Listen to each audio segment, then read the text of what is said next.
Hey everyone! Today I wanted to do a little life update. I feel like so much has happened in the past 4 months since I last posted. There's just a lot to cover. Things I wanted to just talk about, a little girl to girl talk. Obviously the whole Barnes & Noble creepy guy situation, quick overview of that. But I went through a breakup about a little over 3 months ago. So yeah, I've been living alone again. That's been really great. And I also just started dating again recently. I just went on my first date since my last relationship yesterday, and I've been doing like 100 solo dates, that little series. I've been doing a Becoming Her series on TikTok. Yeah, let's talk about it. So the whole Barnes & Noble thing, that was just insane. You know, like I was just doing a little solo date, going to Barnes & Noble, trying to get some Starbucks. It turned into this whole fiasco. When I posted the video about it, I just thought I would just be showing like, this is what happens when women are alone sometimes. Men are weird. Things you wouldn't even expect that can happen to you, like happen to you, It's just like we always have to be on the lookout for these things, which is crazy. Then it turned into a whole thing of, well, he's a criminal, he's known for doing these things, he's been arrested for peeping, prowling, he's done this to many women and teenagers. Yeah, so it just became like a whole big thing. TikTokers started to cover it, and that's when it kind of got bigger, and then the news wanted to cover it. I did my first interview with KTLA. Then after that,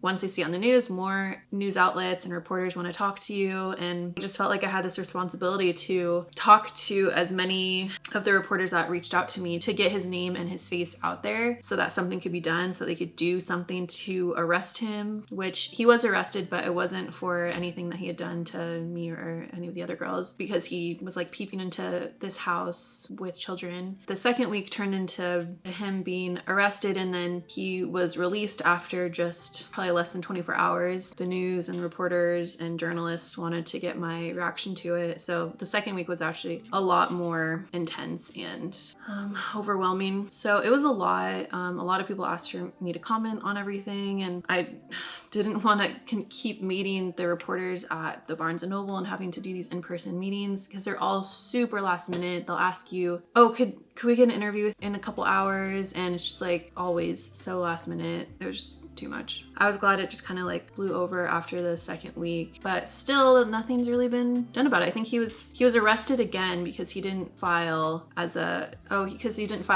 offender, but I'm pretty sure he was released again. The amount of people that reached out to me saying that he did the same thing to them was crazy and insane. Yeah. And also the amount of hate that I was getting from not only men, but women too, about people, like so many things. First, people not believing me and saying it was staged, which obviously it's not. Now I really don't care if people say that, because it's like clearly it's not. He's like a known criminal, and another girl posted her video on TikTok of him doing the same thing. At first I was like defensive about it because I just thought it was so insane that people would think that I would stage something like that for attention. People are saying that influencers do whatever they can to get attention and likes and views. That really bothered me. And people saying that it was just as weird for me to be filming myself. I don't know. I'm still getting like comments like that, and it's just so weird. It's so weird that that's like the first thing that people notice. Like they see a weird guy like smelling you and another girl, and their first reaction is, well, why are you filming yourself? That's weird. That's just as weird as him. It's just crazy. But the amount of support I did get was honestly amazing. Like I couldn't have asked for like such amazing people who still reach out to me and tell me that they're on my side and believe me and are there for me, and it's been really amazing. So that part has definitely helped me feel better about everything. Very grateful to all of you who have done that. It means the world to me. I could talk forever probably on that topic. Yeah, there's just so much to say. Basically done with, hopefully. I don't know. Oh, that reminds me. I created a group for the Glendale Burbank girls. We're still needing to like do our first meetup, so hopefully we can do that soon. I need to set that up. We set one up, but we had to cancel it because of Hurricane Hillary, which was not much of a hurricane. Next big topic was my breakup. Oh man, I could talk a lot about that too, but I'm not gonna get into the details. I mean, I was in a relationship for a little bit over a year. We lived together for most of that. I'm super grateful for the relationship. I've learned a lot from it, without having gone through that and experienced that, I wouldn't be where I am now, which is feeling just so much happier and content with who I am. And I feel like I have like a purpose. I honestly, towards the end of the relationship, I was extremely depressed, super anxious. Like I had a hard time getting out of bed and I couldn't really understand why. And I do have an anxious attachment. And I think that maybe caused him to like want to pull away more. And, you know, that whole like cycle of like avoidant, anxious, and like other, you know, issues with trusting him. It was all meant to happen how it happened. I'm the type of person who I kind of like, I'm such a lover girl. Like I will go like all in for someone that I love. Even if I felt like disrespected, which I've learned now, but when I felt like disrespected, I just like felt like, okay, I need to like keep trying, like we can make this work. But you know, there's a point where you just have to like realize you gotta let go. And I just had a hard time doing that until I think I realized that he clearly didn't want to be in a relationship, but he just wouldn't break up with me. So I just kind of like had to do it for him almost. I don't know. It was really weird. Yeah, I'm just in a much happier place. I was just always so anxious about our relationship that I just couldn't function properly, and I just lost myself. Being out of the relationship now, I put so much time and energy into myself, figuring out who I am, what I like, spending a lot of time with myself. It's really, really healed me in so many ways, and that's where like the 100 days of solo dates came in and has just been amazing. So yeah, that's what I'm always telling you guys. Well, the people on TikTok, not you guys, I'm sorry. But that's why I'm always recommending doing the solo dates, because it genuinely has like changed my life. It's really taught me how to love myself and treat myself well. So I'm so grateful for, you know, how everything turned out. Like